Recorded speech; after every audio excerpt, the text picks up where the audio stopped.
Kanalımdan ve mutfağımdan herkese merhabalar. Kanalıma hoş geldiniz. Bugün sizlere bildiğiniz açma tariflerini unutturacak efsane bir açma tarifiyle geldim. Hem haşhaşlı hem tereyağlı olarak hazırladım. Sizleri çok bekletmeden hemen tarife geçiyorum.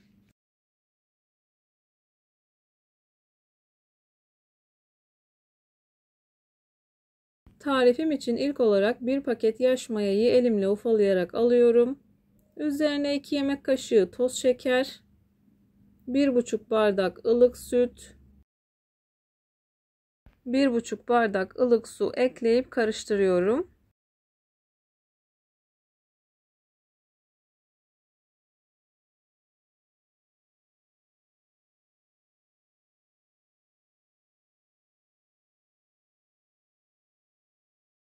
Karıştırmaya devam ederken bir adet yumurtam var. Sarısını üzeri için ayırdım.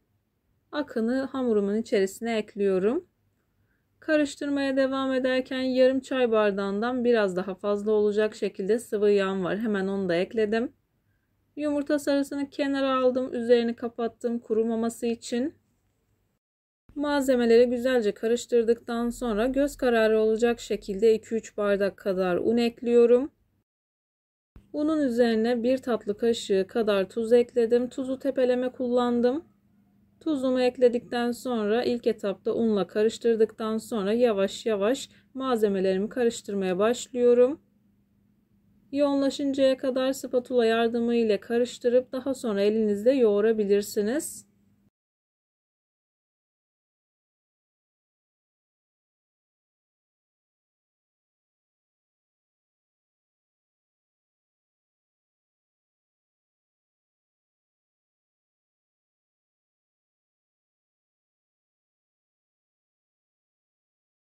Hamurum yoğunlaşmaya başladıktan sonra spatulayı içerisinden çıkartmak isterdim ama içerisinde spatulam kırıldı. O yüzden elimle yoğurmaya devam ediyorum.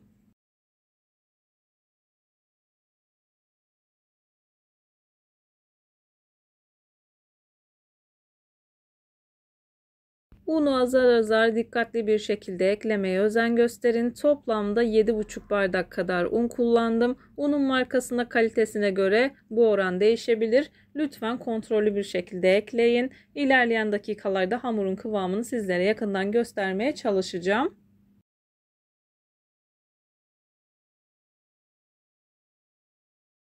Hamurumu yoğurma kabında toparladıktan sonra masada yoğurmaya devam ediyorum. Çok fazla un ekleyerek hamurunuzu sertleştirmeyin. Yumuşak, ele yapışmayan kıvamda bir hamur olması gerekiyor.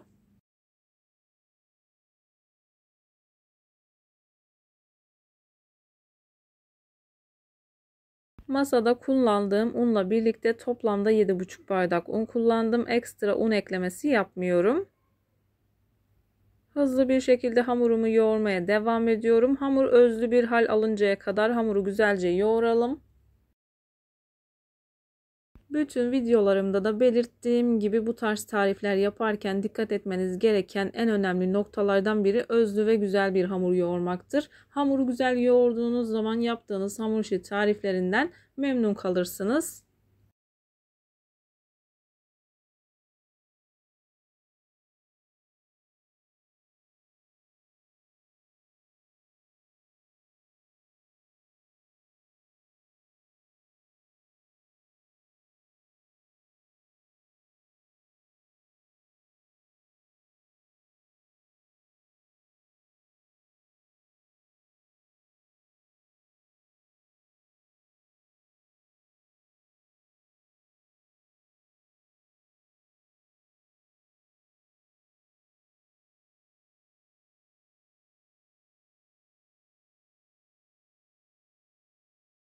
Videomu tam da buraya kadar izlediyseniz her zaman olduğu gibi sizlerden ricam yoruma kalp olur, emoji olur veya tarifim hakkında farklı bir fikriniz varsa bunu da benimle paylaşabilirsiniz. Ayrıca videolarımı sevdiğiniz kişilerle de paylaşarak bana bu şekilde destek olabilirsiniz.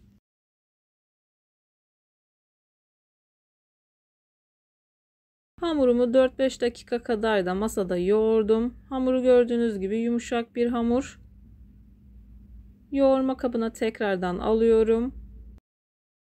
Üzerini streçle kapatıp 1 saat kadar mayalandırıyorum. Mayalanma süresi odanızın sıcaklığına göre değişkenlik gösterebilir. Lütfen kontrollü bir şekilde mayalandırın.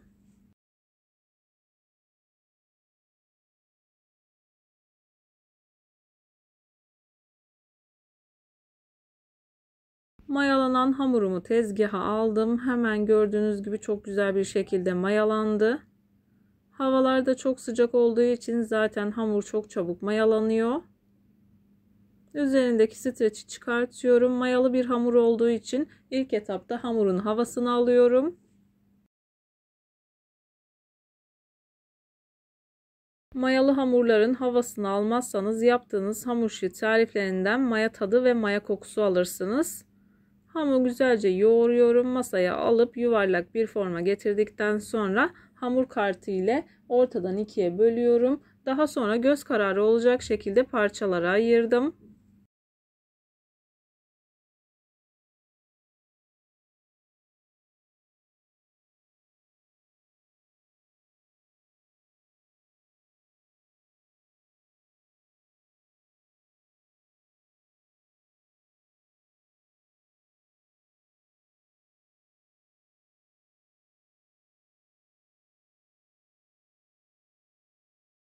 Hamuru parçalara ayırdıktan sonra elimle bezelemeye başlayacağım. Bezeleme yaparken hepsinin eşit olması için bu şekilde avucumun içerisinde sıkıyorum. Fazla olan kısım elimde kalıyor. Bu şekilde 12 adet beze elde ettim. Bu şekilde hazırlamak size zor gelecekse hamur kartı ile 12 parçaya bölüp daha sonra bezelerinizi hazırlayabilirsiniz. Son bezemi de hızlı bir şekilde hazırlıyorum. Üzerine birer çay kaşığı dolusu tereyağı koyuyorum. Ben tereyağı kullandım. Dilerseniz margarin de kullanabilirsiniz.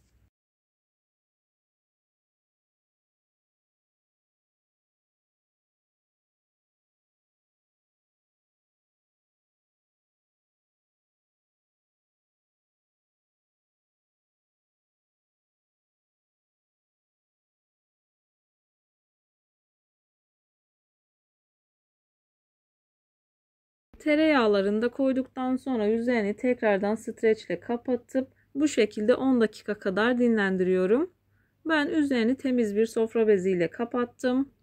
10 dakika kadar dinlendirdikten sonra hemen gördüğünüz gibi hamurlar tekrardan çok güzel bir şekilde kabardılar.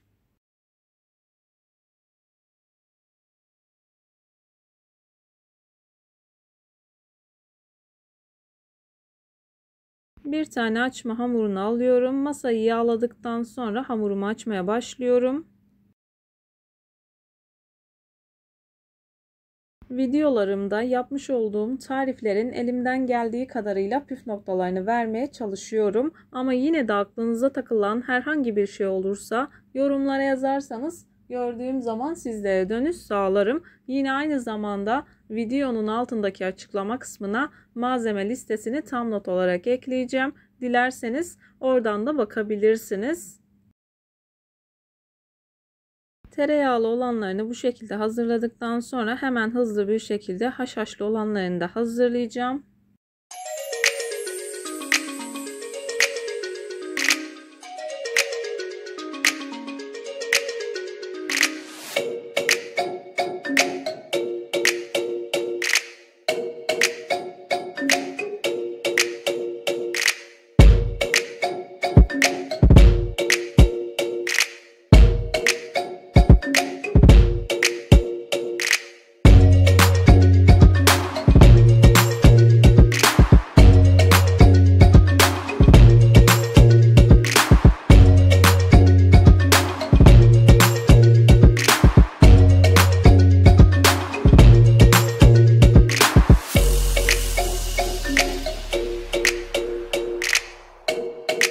Sade olanları açtım, hazırladım. Hemen hızlı bir şekilde haşhaşlı olanlarından da hazırlıyorum.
açmalarımın hepsini bu şekilde hazırladım.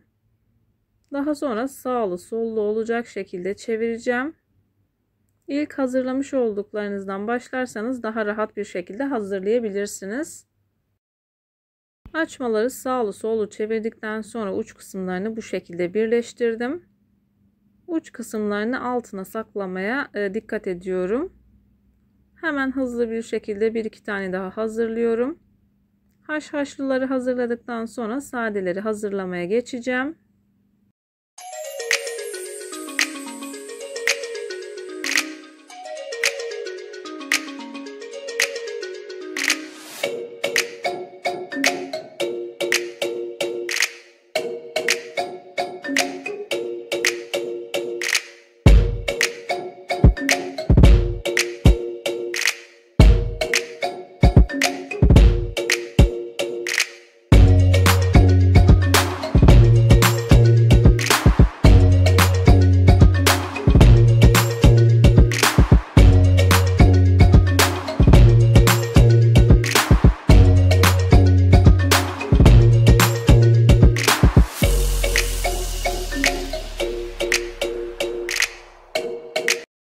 Haşhaşlı olan açmalarımı hazırladım. Üzerini temiz bir mutfak havlusu ile kapatıp bu şekilde 10 dakika kadar tepsi mayası yapıyorum.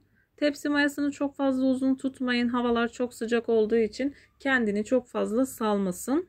Konuşurken bu arada tereyağlı olanlarını da hazırladım. Tepsiye aldım, üzerini kapattım. Haşhaşlı olanların üzerine yumurta sarısı sürüyorum. Yumurta sarısı sürdükten sonra ben haşhaş serptim. Dilerseniz serpmeden de pişirebilirsiniz.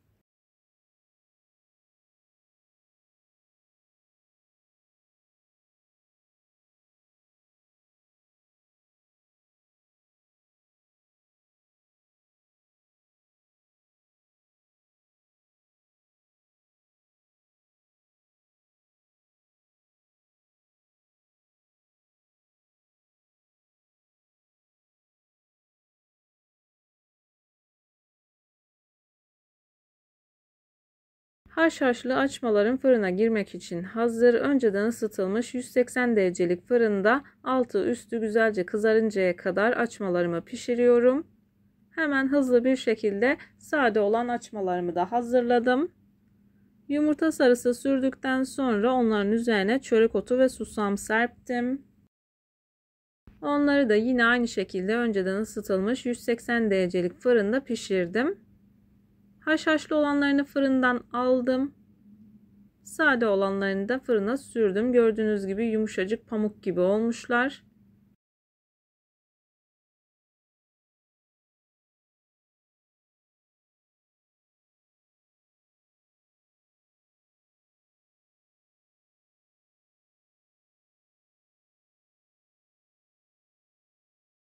İnanın ben de videoyu hazırlarken çok fazla yoruldum. İnşallah sizler de sıkılmadan videoyu buraya kadar izlediniz. Videoyu buraya kadar izlediyseniz gerçekten çok teşekkür ederim. Gördüğünüz gibi pul pul dökülmeye başladı. Hemen açmaların doku testini yapalım. Hızlı bir şekilde diğer açmalarımı da göstermeye çalışacağım.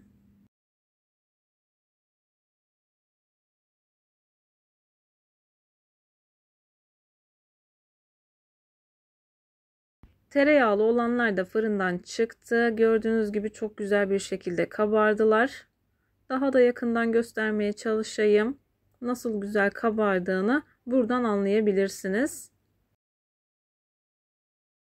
Açma tarifimi bütün ayrıntılarıyla anlatmaya çalıştım. İnşallah sizler de denediğiniz zaman çok memnun kalırsınız. Videomu beğendiyseniz beğenmeyi, kanalıma hala abone değilseniz bu videodan sonra kanalıma abone olmayı, bildirim zilini açmayı lütfen unutmayın. Kendinize ve sevdiklerinize çok iyi bakın. Başka bir tarifte, başka bir lezzette görüşmek üzere. Hoşça kalın. Allah'a emanet olun.